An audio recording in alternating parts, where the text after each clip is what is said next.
एका गावात एक व्यापारी राहत होता. त्याच्याकडे एक पाळलेले गाढव होते. तो रोज त्या गाढवाच्या पाठीवर मिठाच्या पोत्याचे ओझे ठेवून बाजारात जायचा आणि ते मीठ विकायचा. त्यांना दररोज बाजारात जाताना एक ओढा पार करावा लागेल. गाढव रोज शांतपणे चाले. एके दिवशी ओढा पार करताना गाढवाचा पाय घसरला आणि ते मिठाच्या पोत्यासकट पाण्यात पडले.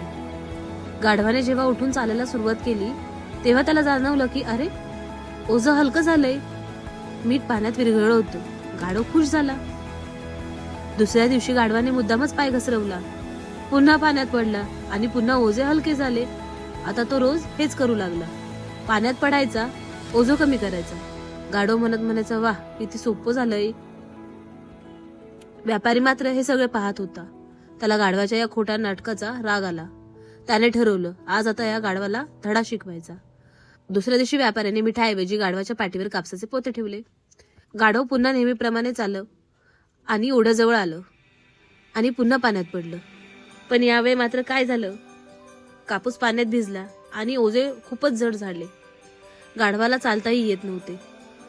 त्याने तडफड करत कष्टाने स्वतःला बाहेर काढले. त्यावेळी गाढवाला उमजले, आळशीपणा आणि खोटेपणा केवळ त्रासच देतो. त्या दिवसानंतर गाढव कधीच आळशीपणा करू लागलं नाही. ते आपले काम प्रामाणिकपणे करू लागले.